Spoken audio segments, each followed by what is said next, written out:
Hello and welcome to another catch-up, Edo catch-up spoiler cast. I'm Will. I'm Josh. And we're here talking about the Harley Quinn animated TV series. You have to say that because it doesn't have a name outside of Harley Quinn. Yeah. And it's really hard to search for sometimes. It is, yeah, because there's you've got the the movie now, you've got the comic book series, you've got multiple comic book series, like there's Harley and Harley Quinn, blah, blah, blah. Yeah, you need to say animated series. I always need to say animated series to my friends when I mention it. It's very difficult, but it is very good, and we're going to be talking all spoilers, but because it is kind of not as in the popular conscience, it's probably worth talking a bit spoiler-free if you, for some reason, clicked on a thing called Spoilercast and want a spoiler-free opinion. Joshua, what do you feel about the show? I love this show. It is so much fun. Just the voice acting, the casting for it all is beautiful. It's so good. You get some really, really good, like, top tier actors just in general. It's freaking awesome. You get Jason Alexander, Tony Hale, Alan Tudyk, Kaylee Cuoco.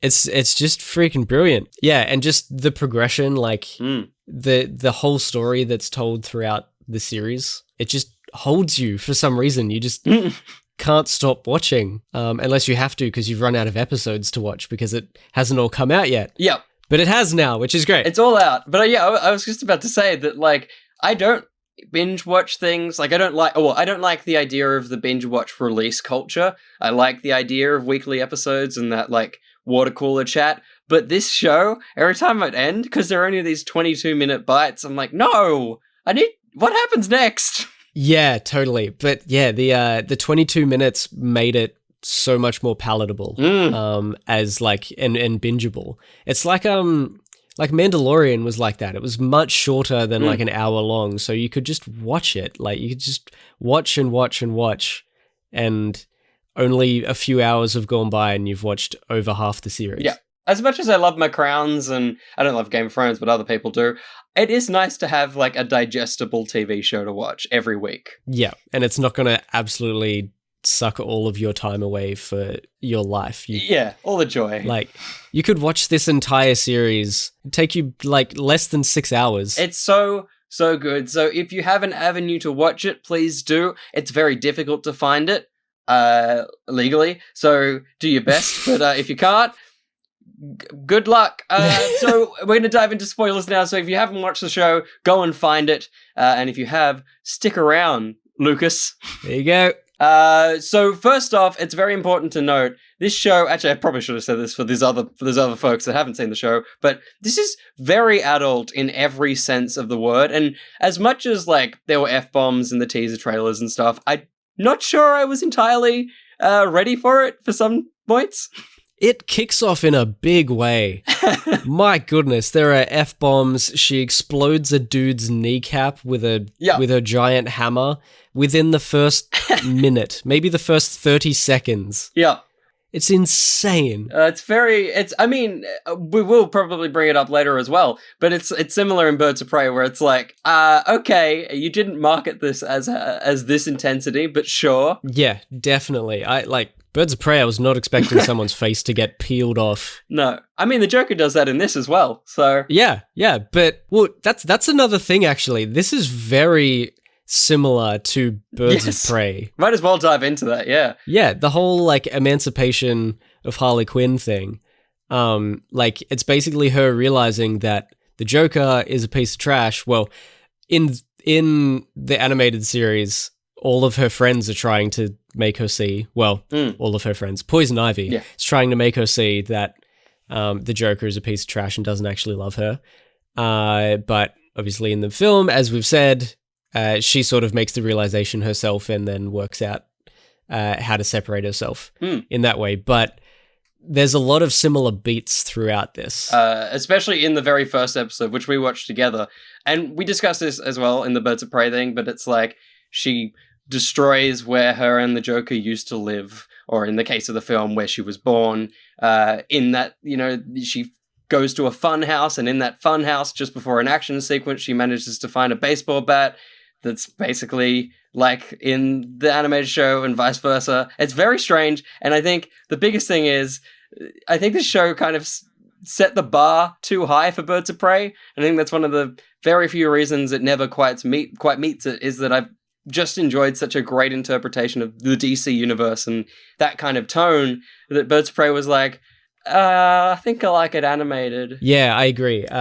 Having seen the Harley Quinn animated series, or at least half of it by the time I saw Birds of Prey, I was definitely leaning on the side of like, yeah, way prefer the animated series. Like, Birds of Prey was great, but the animated series, I think they have more freedom to do crazy, wacky things and have a bit more fun with it, and probably like licensing, and they can introduce characters very, very quickly, like just chucking in the entirety of the Legion of Doom and like your Poison Ivy and stuff like that. You don't need like origin stories for any of those characters in an animated series, because they just sort of come and go, whereas it's probably more expected in a film where there's potentially going to be people that aren't familiar with these characters. And especially in a film that like spends most of its time introducing half of its cast. They probably want to introduce everybody, and that movie can't be 18 hours long. That's very true. That's very true. But speaking of the DC universe, I think that's one of the best things. Well, obviously not the app and streaming service, because that's pretty much gone. But the DC universe that's used here, it shouldn't be surprising, because all the animated series kind of do just make use of it in its entirety. But the way it does in this, I just didn't expect it to kind of twist every single element. Obviously, Harley is pretty faithful to it, as is Poison Ivy, but almost everything else about it is just this strange twist on it that, I don't know, it was unexpected in the best way. Like, having King Shark was an interesting random twist, but Clayface being an actor is like the just most intelligent thing. It's just so good. It was so funny. And then you have like Scarecrow is this sort of like just chill, gentle sounding British man. Yeah. You got Bane as like this kind of complainy child that's just like, I'm gonna blow up Gotham Stadium. Whenever something bad happens, he just wants to blow it up. It's just so great. And can we please talk about Commissioner Gordon? That guy, what even the hell? It makes so much sense. It's like the twist they make. It's like, how have we spent 75 years in this universe and never had these interpretations before? Oh, man. It just makes so much sense. Commissioner Gordon is just... The whole idea is like his marriage is constantly breaking down. So he's just this depressed, drunk man who his life is falling apart and his mind seems to be falling apart with it. Yeah. It's just brilliant. He goes on these crazy rants and Batman always has to bring him back. He's always like, Jim, come on. It's so good. It's so good. Like, Batman is basically the same in it as you would expect. But he always just has to seem to like rein in all the other characters and bring them back to what they should be almost, like especially Commissioner Gordon. But the great thing with Batman is he just throws in and it's like, that's just already comedic. Yes. Just let him sigh and it's the funniest thing in the episode. Yeah, pretty much. You never see that. No. Batman doesn't seem to get frustrated like that, as like rolling his eyes. Yeah. It's not a thing Batman does, but it's so good. Oh man, there's so much to talk about the potential of Batman going into the second half of this season. But a character that is... we haven't really talked about Harley, but we'll get to her. A character that is very vital to the series is Poison Ivy, and again, an incredible version of her character. It's weirdly not how she's usually written, but I think if I were to read a Poison Ivy comic, even if the dialogue wasn't written in a similar manner, I would read it as that character now. Like, there is no other version of Poison Ivy. There's not a, like, sexy seductress. It's just this, like... Daria, as you say. Yeah. It is 100% Daria. Like, the whole time you were saying that, I was nodding my head. I just agree so much. But yeah, if you guys know of the old like 90s animated Daria series, where it's just like this kind of tomgirl emo-y punk chick. Yep.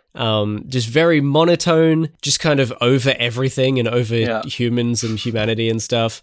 And yeah, to the point. It's just her. It's so good. It's fantastic. Maybe not so monotone. She picks up in character over the course of the series, but oh man, she's fantastic. She's so much fun. I will say, I'm hoping as we go forward later in the series, as much as I love Kite Man, lovely dude, that's not the relationship that's just not where we're at.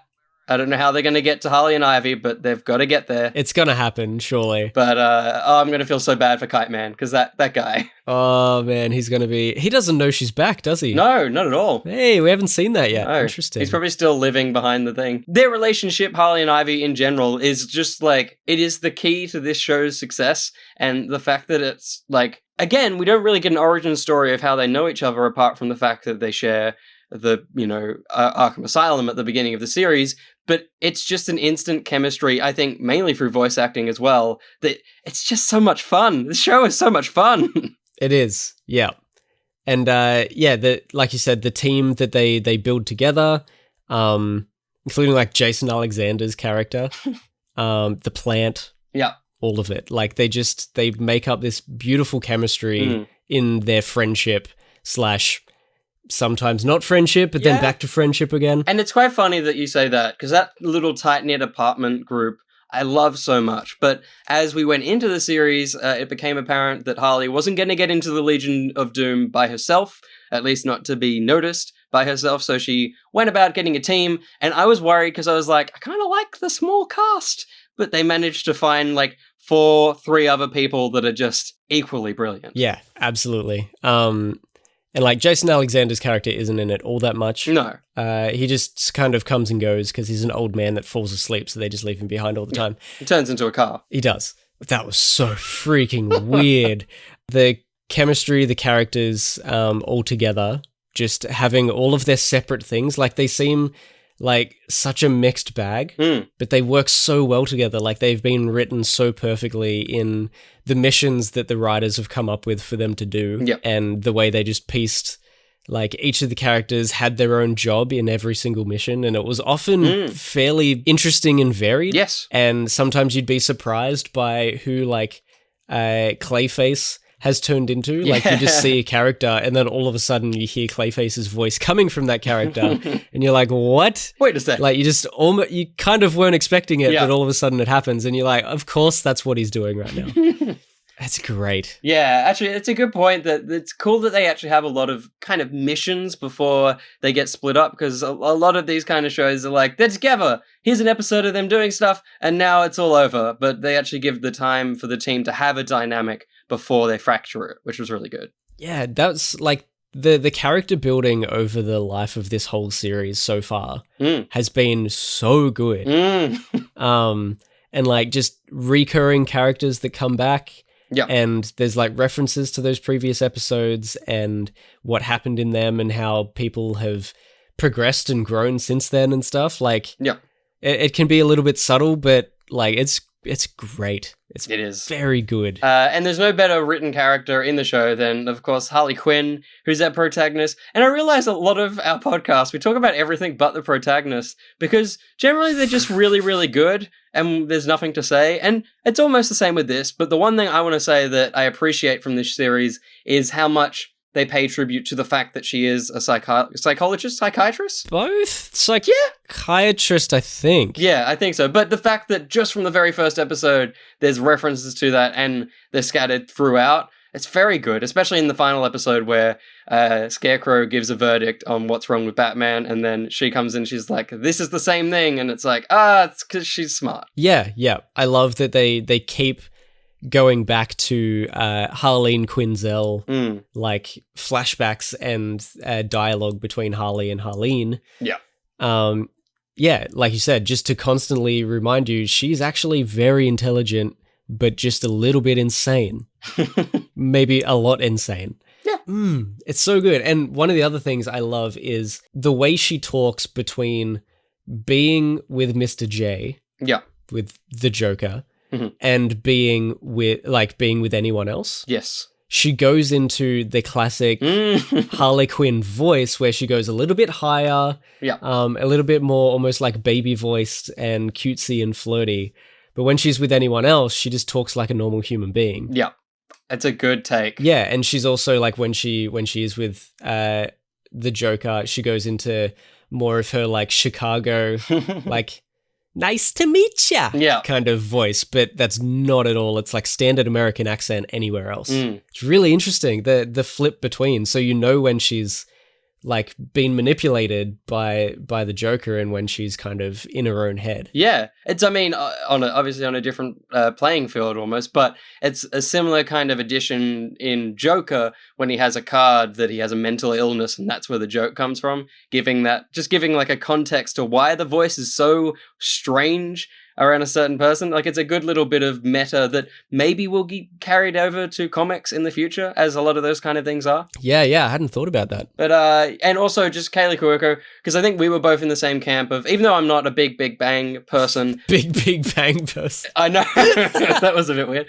When she was announced as both Harley Quinn and kind of like a showrunner, she's an executive producer at the very least.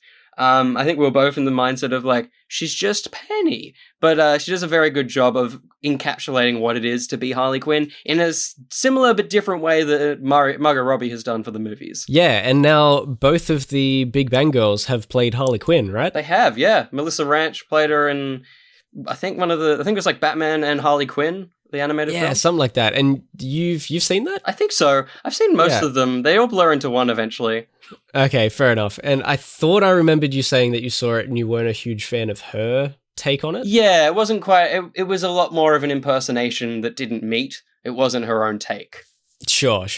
Which is why this is so refreshing, because it is... Oh, it's so It good. is just her, but she does so much vocally with the character that it's really fun. But speaking of voice acting and Harley Quinn, I was watching an interview with Margot Robbie earlier, and she tried to do the full-on Tara Strong from the Arkham games and like the original Harley Quinn voice, and it just hurt her voice so much being at that higher register that's why she dropped it and went, I'm going to be a bit more normal. So it's cool that just a little fact that Margot Robbie did originally try and do that voice. And she did it in the interview and it sounded pretty friggin' sick, but fair enough that she didn't want to destroy herself. Yeah, definitely. And it's awesome to see different versions of these characters. Like, I really like seeing the Joaquin Phoenix version of the Joker, because that's a very different version that we have not seen before. There's so many versions of him. It's just, it's really nice to see different takes and different actors' sort of thoughts and attempts at portraying that character. Absolutely. But yeah, like it's really, really cool to have, I guess, so much variety in this. Yeah. You get different writers in comic books giving their own take of these characters as well. So it's almost just continuing on from the idea that these very famous characters have different takes by different people. It's just happening in live action now. That's a very good point. Thank you. Yeah, well, that's okay, Joshua.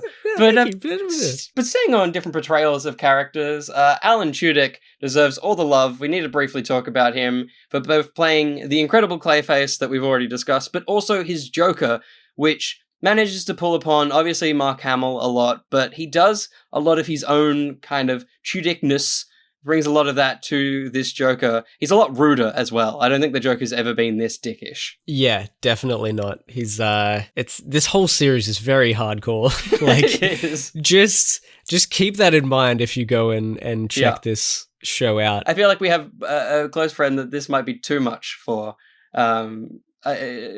They're not a big fan of adult animated things, let alone how intensely adult this is. I'd be intrigued to know what they think of this, because yeah, it is just, he's constantly intense. Yes, absolutely. But he's good. He's very good. Oh, he's so good, man. Alan. Yeah.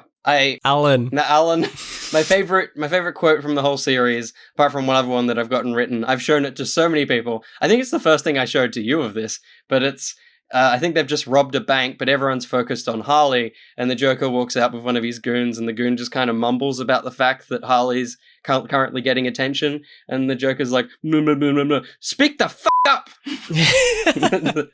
And it's just like, and I'm pretty sure that's the first proper F-bomb in the series as well, and I was like, oh wow, okay. Yeah. Well, I think the first one is the rich guy right at the start, which also happens to be the Joker. Like, one of the first lines in the whole TV series is like a bunch of rich guys on a boat, and there's one guy that seems to be like the leader of them, and he goes, Well, gentlemen, we did it again. A whole year of effing the poor. It's like, oh my goodness. But then it also turns out to be the Joker. Yeah. But yeah, far out. That's when that happened. I was like, oh, it's this sort of series. And then it never ended. Dude's kneecap explodes, and I think it's really worth noting, because we keep coming back to it. The first episode is so clever in how it constructs everything that the show is going forward. It's like, if you don't enjoy that very first episode, it's one of the very few shows where I think if you don't enjoy that very first episode, you might struggle. Like, it's all there. It's all laid out to see. And if you don't enjoy it, you probably won't enjoy the rest of the show. That's very true. Yeah. Yeah. I managed to show one of my friends down here, the first couple of episodes, and they absolutely loved it. Yeah, they're like on board. They're just waiting for me to bring in a USB with all of the episodes for them. Good. Legally, of course. Yeah. Whoa. It's I bought it from JB Hi-Fi. It's a USB with all the episodes on it. Yep, you can check it out now from them. You can look it up online right now. It's all definitely exists. It's all there. Just go to never mind. Moving on, and this show, I've written it down, like the phases that this show goes through. And as we keep saying, it moves through them slowly and smoothly in a very interesting way. But it's like, break up with the Joker. If this was like a bucket list, it's like, break up with the Joker. Yep. She wants in with the Legion of Doom. She forms herself an evil team. And then basically, by the end of this show, we're skipping to the end, they're basically ruling Gotham. Yeah. That's kind of where we're left with. Yeah, that basically does happen. Hey. Yeah. It's interesting, like, when the series ended. Yes. Look, Gotham is destroyed and they're standing over it, very happy with themselves. I was very confused that there was, like, seconds left on my video.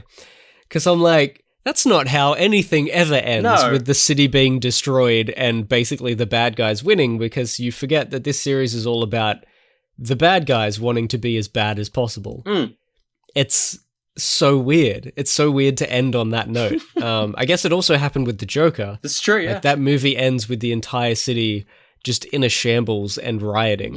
It was a weird way to end. Look, there's a lot of fun. We need to just talk about those last two episodes, because the first one is insane. There's trees. There's lots of trees. They've all been infected by Scarecrow's crazy gas. They have. That he's taken from. So weird. He's taken from Poison Ivy. Sure. And again, kind of set up in one of the early episodes when like Poison Ivy's thing turns the kids into trees. So there's like a little hint of that idea of living trees early on. I hadn't thought of that. Yeah, I just did then. Nice. There you go.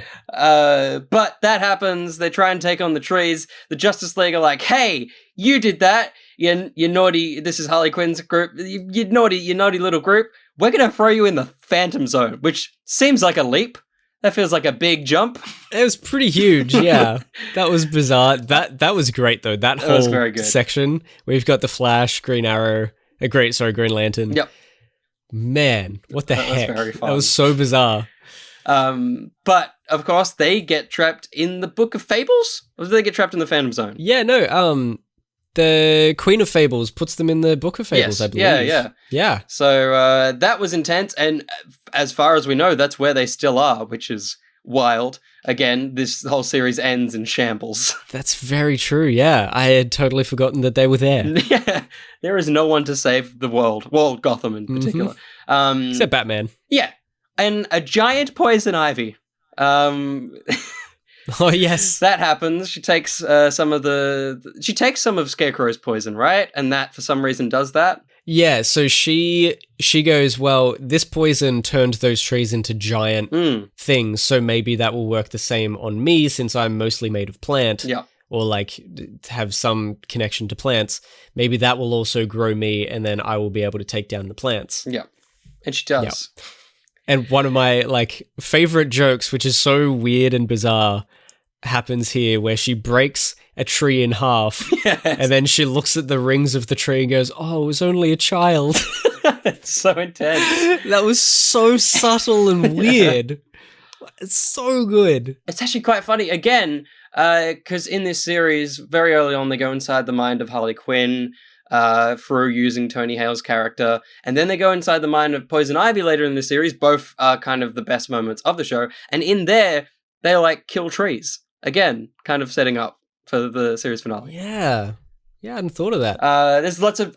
this show, and it might fall apart in the next half, it feels like they have an entire plan for where it's going. Considering how big it got by the end, it feels like they've got a great master plan, and I'm very excited to see where we land. Absolutely. If they keep up the pace of just, I don't know, a mission per episode, basically. Yeah. Except for maybe the finale, which I'm more than happy for it to be over 2 to 3 episodes.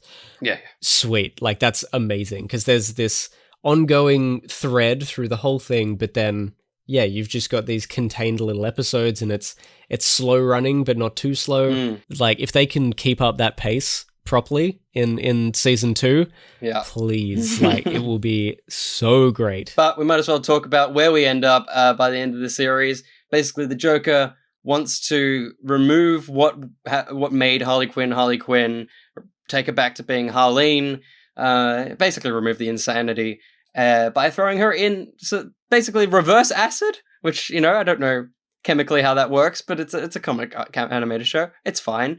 Yep. But in trying to do that, basically, he falls in.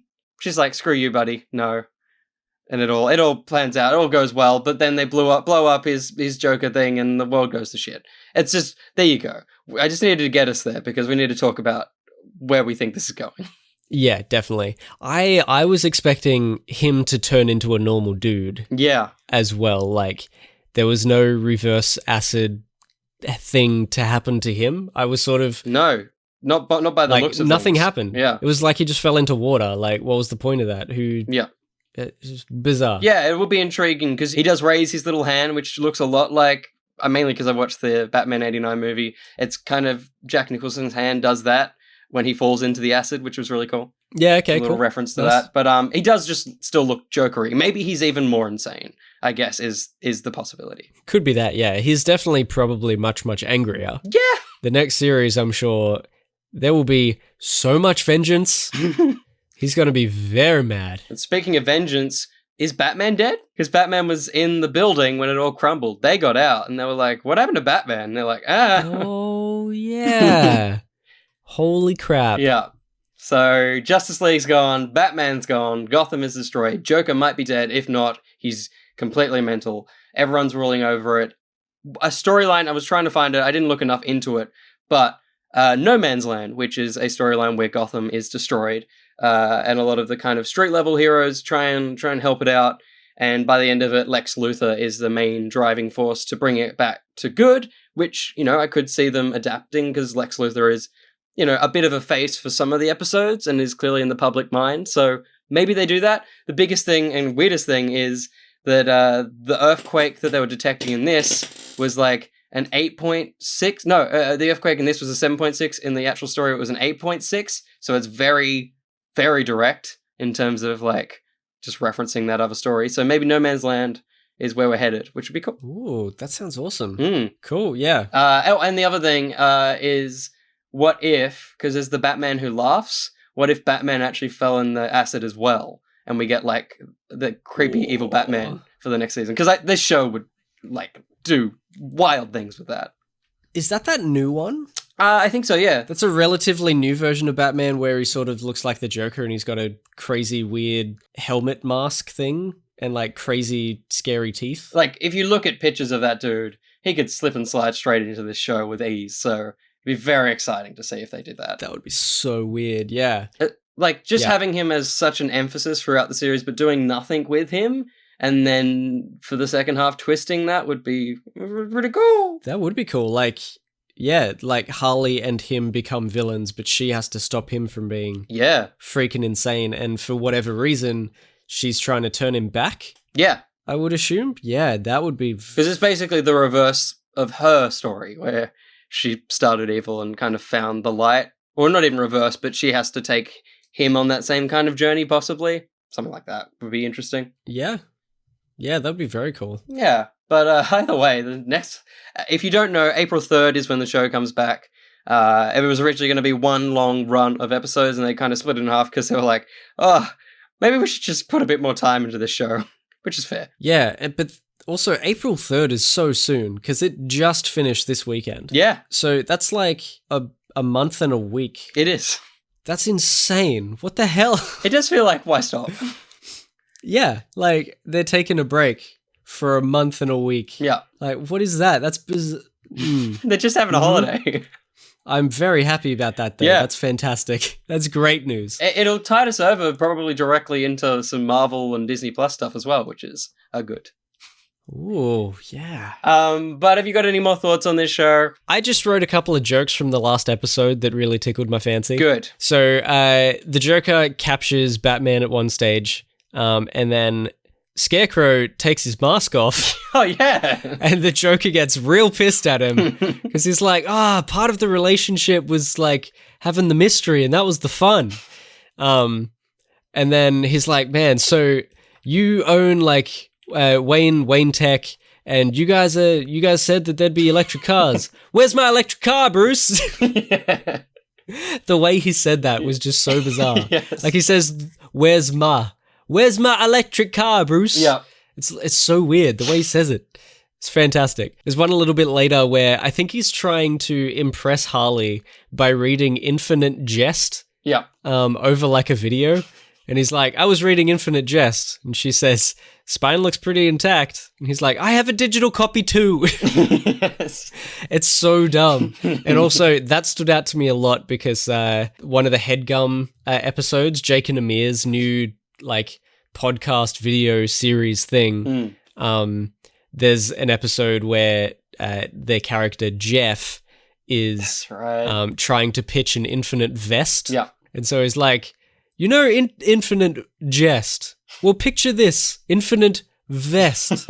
A vest with endless sleeves, and he's pointing to his jacket and the sleeve ends. And the point. Anyway, go look it up. It's great. It's a very good sketch. So that stood out to me a lot. And then the last bit was just when Ivy comes back to life, but Harley's like, oh, my tears brought you back to life. And Ivy says, we don't live in a Disney movie. Yeah. I'm like, that is great. Very good. They referenced Marvel's owners.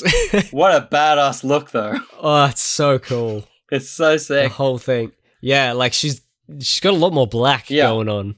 It's great. I mean, we should talk about that death because it's like, it's pinnacle, like, happy moment in cinema that immediately kicks you in the gut. Everything seems like it's going well, and then she just gets harpooned. I forgot about the harpoon. That's ridiculous. Yeah. And just before it, she says an interesting, probably like innuendo intended line. Ivy is giant and she's holding Harley in her hands. And she says, wouldn't it be weird if I just ate you right now? Come on, guys. Sure. And then she gets harpooned through the chest. Oh, straight through. It doesn't even just stick in there. It goes straight through and then out the other side. And this show doesn't like soften on visuals and sounds as well. So it's like, no, it's very visceral. Yeah. Like we said, you know what you're in for from the start. A dude's knee explodes. Yeah. First minute, guys. Yeah. I was in shock. I needed a blanket. It was incredible. Once they buried her, I was like, okay. Yeah, we're good. I know where this is going. You're burying a plant woman.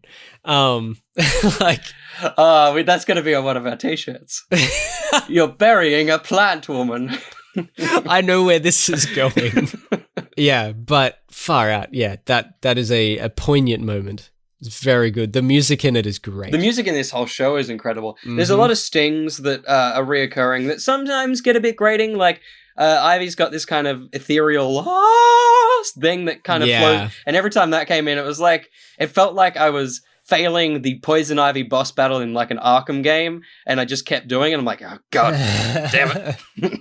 Yes. Speaking of, a mate of mine actually sent me a GIF of Poison Ivy from the Arkham games today, and now it's made me really, really want to play those again. I'm very happy. I think I've got them all here, but they were also free on the Epic Store. I was gonna say, yeah. Towards the end of last year. So I'm tempted to jump in on that, but I also have way too many other things to play. Yeah. God, I need a new game. Anyway, we're still talking about this show. My favorite. Have you got more lines? No, that was my 3. Yeah, cool. My favorite one. I can't remember the context. I had it written down, but it was the Joker saying, "I should have gone for the head." I missed that. Yeah, I can't remember what he... Oh my goodness. Oh, it was for Poison Ivy when she comes back. He's like, I should have gone for the head. That's brilliant. Yeah. I did not even think of... Yes, I remember it now. I didn't Yeah. even think of that. Yeah. That's amazing. That was I jumped at that one. Oh man, that's so good. Very good. There was some good ones. There's also, I think, in the last or second to last episode, Clayface reciting the entirety of the Star Trek Spock dying sequence. Yes. And like everyone's like, oh, it's poignant. I'm like, come on, just friggin' say it. And then he went there. Yeah. It was very good. What a great show. It's very, very good. We're very, very excited for it to be coming back. We'll probably be talking about it until the end of time, so please watch it so you don't feel annoyed every time we mention it. Yes, and I like that you said we can't wait for it to be coming back, because it literally just ended, and it's not going to be long until it's back anyway. Like most things, you wait a year or more. Joshua, there's a new Westworld this year. You need to finish off watching Westworld. Are you serious? Yeah. Oh man, You got to finish those. It was a pretty rubbish series, but you got to finish it. Okay, I'll do my best. The way I started that, it sounded like I was going to do an ad for Audible, where it's like, Joshua, there's a new series of Westworld this year, but if you read the original Terrence Dick's book, Hitchhiker's Guide to the Galaxy, it's available now on Audible, and it's based. Did you say Terrence Dicks? Yeah, it's not. I don't know. That's a different Doctor Who writer, Douglas Adams. That's the one. They're both big doctors. They're both mates. Both dead. But no, we're not sponsored by Audible or Raid Shadow Legends. If only though, we'd have all the money. It's a shame, but there's a lot of shows to watch this year, Joshua. You gotta get your hand out. Get my hand. Where's my hand? I don't know. You gotta focus on the shows, mate. Oh man, but like, I'm saving up my like ability to watch things for the Marvel things that are coming out. Yeah, totally. I used up all of my watching things for Disney Plus coming out at the end of last year, and then the Harley series. Yeah. I can't be watching anything else. That's not possible, I don't think. I don't know if I have that capability. You have to get new eyes. I just got 4 new eyes. Shit. I got new retainers the other day, and I've got my wisdom teeth are like all the way through, so they're molded for that, so they're far deeper than I'm used to, and I picked them up today, and I put them in, she's like, are they good? And I'm like, fuck. It's like it's covering my entire jaw now. It's very strange. Yeah. Does it like activate your gag reflex or anything? A little bit. When they tried to mold it, I was like, I am going to throw up on you, woman. Yes. I have done that at the dentist when they put that X-ray thing in your mouth, and they put it so far back, and then they're like, I'm going to leave the room to take the photo. And while they're doing that, I'm throwing up.